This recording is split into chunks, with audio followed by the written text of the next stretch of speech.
ஓம் ஸ்ரீ கருப்பசாமி போற்றி போற்றி. என் அன்பு பிள்ளையே, உன்னை தேடி ஒவ்வொரு முறையும் நான் வரும்போதெல்லாம் நீ என்னவோ அவ்வளவு அலட்சியமாக என்னை கடந்து போயிடுற.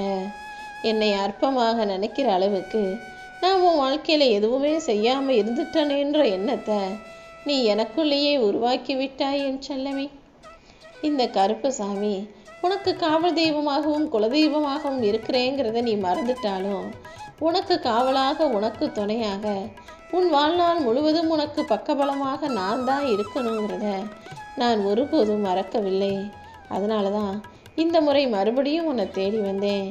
நீ என்னை அலட்சியப்படுத்தலாம், ஆனால் என்னால் என் அன்பு பிள்ளையான நீ கஷ்டப்படும்படி விட்டுட்டு அலட்சியமாக சாதாரணமாக இருந்துவிட முடியாதல்லவா?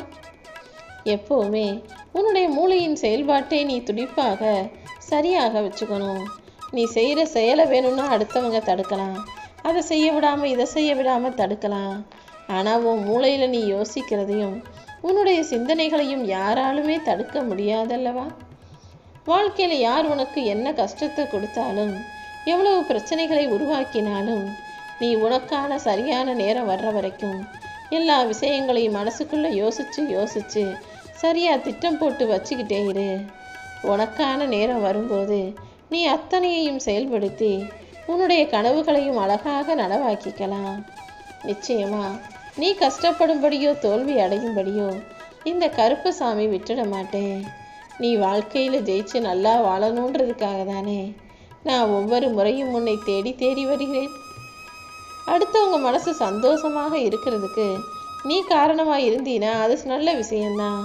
ஆனால் உன்னை பற்றி யாருமே நினைக்காம, யாருமே யோசிக்காம, அவங்கவங்க வாழ்க்கையே பெருசுன்னு சுயநலமாக இருக்கக்கூடிய மனிதர்களுக்காக இன்னும் நீ எத்தனை நாளைக்கு தான் வாழ்க்கையை விட்டு கொடுத்துக்கிட்டே வாழ போகிற? எப்போவுமே உன் வாழ்க்கையை நீ உயர்வாக நினை. உனக்கு செய்ய வேண்டிய விஷயங்களுக்கு முதல்ல முக்கியத்துவம் கொடுத்து உன் குடும்பத்தை நல்ல நிலைமையில் உயர்த்திட்டு அப்புறமா அடுத்தவங்களையும் அவங்க வீட்டு வாழ்க்கையும் அவங்க கஷ்டத்தையும் பார்க்கலாம் என் செல்லமே. இந்த உலகத்தில் நிம்மதி இல்லாமல் தூக்கம் இல்லாமல் தவிக்கிற எத்தனையோ என் பிள்ளைகளில் நீயும் ஒருவனாக மாறிட்டன்றதை நினைக்கும் போது எனக்கு ரொம்ப கஷ்டமாக தான் இருக்குது. இந்த தூக்கம் இருக்கே, அது ரொம்ப ஒரு விசித்திரமான விஷயம். தூங்கிட்டினா எல்லாத்தையும் மறக்க வச்சிடும். ஆனால் தூக்கம் வரலைன்னா நீ முழிச்சுக்கிட்டு இருக்க அந்த சமயத்தில் என்னைக்கோ நடந்ததும் எப்போதோ நடந்த கெட்ட விஷயமும் கஷ்டமும் எல்லாத்தையும் அது உனக்கு ஞாபகப்படுத்திக்கிட்டு இருக்கும். நீ தான் எதையுமே யோசிக்காமல், எதை நினச்சும் கவலைப்படாமல் நிம்மதியாக தூங்குவதற்கான வேலைகளை பார்க்கணும். கீழே உன்னை விழுக வைக்க என்னால் முடியும்னு யாராவது உனக்கு எதிராக சதி வேலைகளை செய்யும்போது அதை தாண்டி என்னால் எழுந்து நிற்க முடியும்னு காட்ட நீ தவறாதே என் செல்லமே. என்ன நடந்தாலும் எல்லாத்தையும் ஏற்றுக்கிட்டு எதிர்த்து போராடி வாழ்க்கையில் ஜெயிச்சு காட்டணுன்றதில் தயாராக இரு. வாழ்க்கைங்கிறது உனக்கு திணிக்கப்பட்ட பாடம். அதை எப்போதும் வெறுக்காம எல்லாத்தையும் நீ விரும்பி படித்து பார்த்தீன்னா வாழ்க்கையின் ஒவ்வொரு பக்கமும் உனக்கு சுவாரஸ்யமாக இருக்கும். இந்த உலகத்தில் பரம்பரையாக பணக்காரங்களாக இருந்தவங்க கூட அதிகமாக ஆடுறதோ அமர்க்களம் பண்ணவோ அல்லது ஆடம்பரமாக இருக்கிறதோ கிடையாது. ஆனால் பாதியில் பணம் சம்பாரித்தவங்க, பாதி வாழ்க்கையில் நல்லா வாழ ஆரம்பித்தவங்கெல்லாம் போடுற ஆட்டத்தை என்னால் பார்க்க முடியலை என் அன்பு பிள்ளையே. அப்படி உன்னை யாராவது அடிமட்டத்திலேருந்து மேல்நிலைக்கு வந்துட்டோன்னு அதிகமாக ஆடி கஷ்டப்படுத்துனாங்கன்னா அதை ஏன் பொறுப்பில் விட்டுடு. ஏன்னா யார்கிட்ட எப்போ எதை கொடுக்கணும் எதை எடுக்கணும்னு எனக்கு நல்லா தெரியும். ஒன்றை ஒருத்தர் கஷ்டப்படுத்திட்டு நிம்மதியாக வாழும்படி நிரந்தரமாக நான் விட்டு வைக்க மாட்டேன்.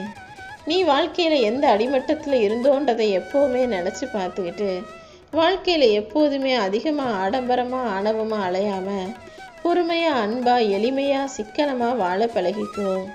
ஏன்னா பணம் எப்போவுமே இன்னைக்கு ஒருத்தர் கையிலும் நாளைக்கு வேறொரு கையிலும் போகக்கூடிய நிலையற்ற விஷயமாக இருக்குதுங்கிறத ஞாபகம் வச்சுக்கோ. என்னடா இது, இந்த உலகத்தில் பிறந்துட்டோமே நினச்சி வாழ்க்கையை கஷ்டப்பட்டுக்கிட்டே வாழாமல் நம்ம வாழ்வதற்காக தான் இந்த பிறவியை எடுத்திருக்கோம் நினச்சி நீ சந்தோஷமாக வாழும்போது உன் வாழ்க்கையும் ரொம்ப இனிமையானதாக இருக்குமல்லவா? நீ எப்போவுமே உன் மனசில் சொல்லக்கூடிய வார்த்தைகள், நானே இந்த உலகத்தில் சிறந்தவன், என்னால் எல்லாமே முடியும், நான் ஜெயிக்கிறதுக்கு என் அப்பா கருப்பசாமி எனக்கு துணையாக இருப்பார்ன்ற இந்த நல்ல வார்த்தைகளை, நேர்மறையான வார்த்தைகளை தினமும் உன் மனசுக்குள்ளே சொல்லும்போது நீ எல்லாத்தையும் ஜெயிச்சு வாழ்வதற்கு நான் உனக்கு வழிகாட்டியாக இருப்பேன் என் செல்லவே. எப்போவுமே நீ யாரா இருக்கிறியோ அப்படியே இந்த உலகத்தில் இருந்துட்டு போகணுமே தவிர அடுத்தவங்களுக்காக முகமுடிய மாட்டிக்கிட்டு அவங்களுக்கு பிடிச்ச மாதிரி வாழணும்னு நினச்சினா கடைசி வரைக்கும் நீ அதை கலத்துறதுக்கான சந்தர்ப்பமே கிடைக்காம எல்லாரும் முன்பாகவும் நீ நல்லவன் போல நடிக்க வேண்டிய சூழ்நிலை வந்துடும். அப்புறம் நீயே அழுகக்கூடிய அளவுக்கு வாழ்க்கை உனக்கு கஷ்டத்தை கொடுத்துடும். அதனால் எப்போவுமே யாருக்காகவும் உன்னை மாற்றிக்காம நீயாகவே வாழ தயாராகு. மற்றவங்க உன்னை தப்பாக நினச்சாலும் பரவாயில்ல, நீ எப்போவுமே சரியாக உனக்கு பிடிச்சது மாதிரி உன் வாழ்க்கையை வாழ்ந்துட்டு போகணுங்கிறதுல உறுதியாக இருந்துக்கோ.